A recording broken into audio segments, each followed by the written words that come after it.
We get asked a lot, how long does it take to create a real estate reviews report in the Focus First software? Now, as you can see, I went ahead and started the timer here as I'm talking to you, so we can really keep track of how long it takes to create this report. The first thing you need to do, though, is go to your MLS and search for the right data. Now, I'm not going to show you that, but I'm going to talk you through this really quickly. Now, to do that, I would go to my web browser, log into my MLS website, and go to the search function. In that search, I would search for the same property type, in this case, detached homes. Type in the neighborhood or subdivision name, in this case, English Ranch. Use the last date, 2 years in the past, so we're getting the last 2 years of data. And go ahead and select all the status activities. That means the solds, the withdrawns, the under contracts, everything and every definition you have in your MLS, just get all those selected. Now, I might not have shown this to you here, but to do this and then to click search has taken me probably less than a minute when I log in, depending on how long your MLS takes to actually do its search function. Once I've done that, I'm going to click export. I'm going to save that file to my computer so I can use it in the Focus First software. Now that we've done that, we're ready to open up the Focus First software. So opening that up, in this case on the Mac, you're going to first be greeted by this window that says Enable or Disable Macros. Click Enable Macros. And now the software is open and ready to use. Now what we need to do first is bring that data into the software. In order to do that, we're going to click Start Here. We're going to find where you saved that on your computer. In this case, I already have this window open. And this is called 2 Years English Ranch. Okay, click Open.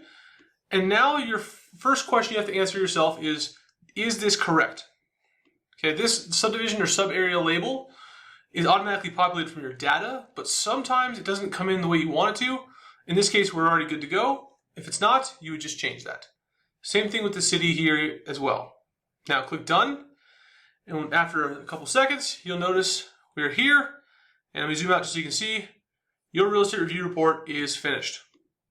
Ta-da! Now, there's a couple things you might want to do to make this more accurate as well as more customized to your customers.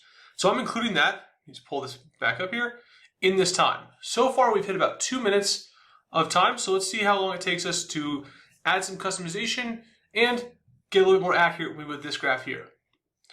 You can see here on this first page, we have area patterns, and the second one is the scattergram. Now, looking at this scattergram, we really want to still have the data correlated. What we mean by correlated is these dots or these sold properties to be somewhat close to this line. And you can see we're kind of all over the place. So to make this better and to change this, what we're going to do is click on pricing to look at our scattergram. So again, if I click here on the bottom of this tab, you'll see here's our scattergram. Now what we'll go ahead and do is look at some of these dots and just get some information on them. So if you think about these here, that are all basically selling over 700,000, we got 800,000 here, this is 720, 750, and this one's 775, and this one, if I hover over it, not clicking, just letting it hover, is 785. These ones are very high up here as opposed to these ones. So we might be wondering, what's the difference between these two sets of data? So if we go back to the pricing data and look at the homes that have sold, let me zoom in here just so you can see a little easier. So here's one, here's another, and here's another.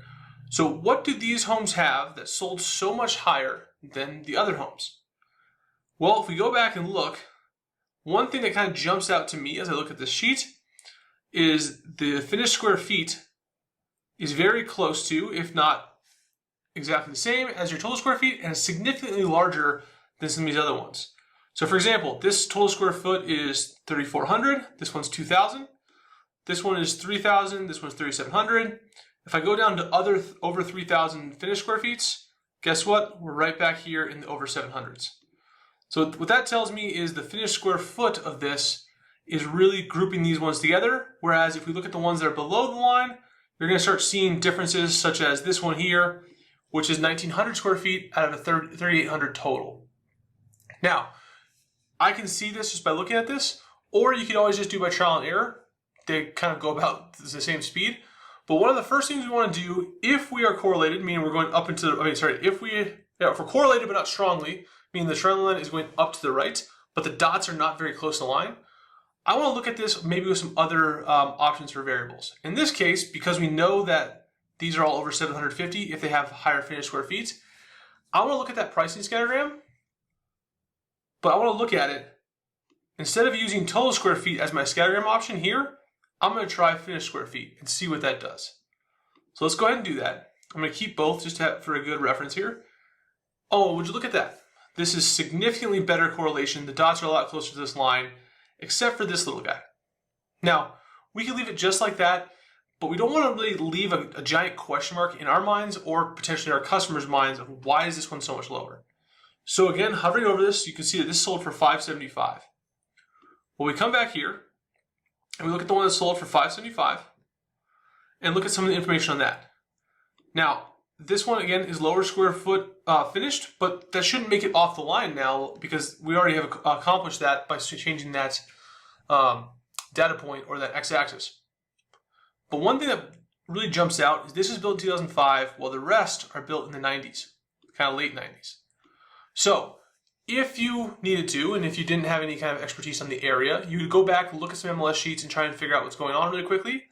In this case, because it's a place that I'm familiar with, I can already tell you this is a patio home and it's a townhome, and that's why the acreage is so much smaller than some of these other ones that are 0.27. Now this one again is smaller as well, but this was not a patio home, it's just a smaller lot. So this one though I know was a patio home, so that's the reason for that. So let's go ahead and remove that by, in a Mac it'd be 2-finger clicking, but on a PC it'd be right clicking on that to remove this. Or you can use these unselect property option here to unselect. I'm going to create another graph, keeping it under the finished square foot as the x-axis. And now, oh yeah, that graph is pretty awesome.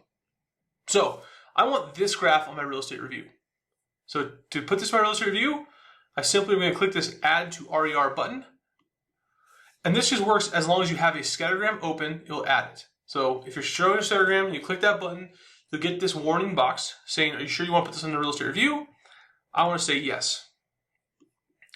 Then click OK in the next box, and now we have an awesome graph with a good trend line with sold properties strongly correlated to that line. Awesome. Now we fixed that graph to my liking, and a lot of times you won't have to do that. This just is one of those cases where you had to. But I want to show you a real honest opinion of how long it takes, even in a case that took an extra couple thoughts to figure out what was going on to make sure this graph was accurate. Now, I want to go ahead and make this my customer's name, so I'm going to click on Customize Reviews. If you don't see this, click the Real Estate Reviews button and that will pop out. But in this case, it's here.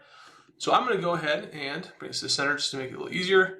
I'm going to put this, instead of the neighborhood name and everything, I'm going to say Customer Names Real Estate Review. Awesome. And this would be your agent information. Once you change this, and you probably already have done this, and click Save as Template, this never changes, but this will always reflect the information you put in that first pop-up box that you had. So you need to change this to be as accurate or how you want it to be. As you can see, Customer's Names, Real Estate Review. Now we have this ready to go, and now we're ready to print it. So in this case, I would go ahead and click Print. You can see this print box comes up here, and then I would go ahead and print this on 2 pages, ready to be bound together and shown to my customer. Now, in many cases, a lot of people like adding a cover page to this, so it's really kind of a beautiful first look as well. Now, to do that, all you have to do is open up your Real Estate Reviews cover page templates, which are available at focusfirst.com under your account area. And once you've already downloaded those and saved those, all you have to do is click to open that, find the template in these options that you want to use. Let's go ahead and just use the one I have open right here. And I can go ahead and put my customer's name in here. And it says Real Estate Review right there, so I'm ready and good to go. Now, obviously, this information here, as far as your agent information, is something that you would set up once and then you never have to touch again. You would change our logo to your company's logo or other required things you have to do. If you had to add an extra picture to this, you can very easily do so just by clicking this Insert Picture from File. And then just select the saved, whether it be a realtor logo or any other kind of, organization or association you're with. Just put that on there and you're good to go. But once you've done that, you can just go ahead and change the customer's name for each review you do. Click Print on this one. And in this case, you want to make sure you have this as an option under Slides and click Selected Slides with that one open. And now we're just going to print that one page. So I'd print that, bind it and combine it with the real estate reviews reports that we created in the software here, and maybe an old MLS sheet if you wanted to include that as well. So simple as that, we are ready to go. Now we've created a real estate reviews report, we're ready to call our customer, meet up, and present it. So let's check on that time and see how long this has taken us. Just over 10 minutes. And again, this is one of those cases where it's not necessarily the easiest one because we did have to change the scattergram graph. Not very often you have to do that. And I kind of talked to you a little bit more through the whole process. But once you get accustomed with this and once you're really kind of in the pattern of doing it, that 10-minute mark you will rarely ever reach. So hopefully this video gave you a quick demonstration of basically what the process looks like, but also kind of answers that question of how long does it take to create a real estate reviews report. And this was not necessarily a perfectly clean one. This is a change the scattergram, answer some questions about the data, and attach a cover page. Now, you've done that in less than 11 minutes. When you're doing this on your own, you're gonna probably find you can start doing these in 5 to 7 minutes on some cases. But to be truthful and honest with you, I let this timer run all the way from the start. So hopefully you like this, and if you have any other questions or want to learn more about Focus First, make sure you subscribe to our YouTube channel and check us out at focus1st.com. And if you haven't yet, click the link in the description to read the new CMA free ebook that details the difference between comparative market analysis and the new competitive market analysis.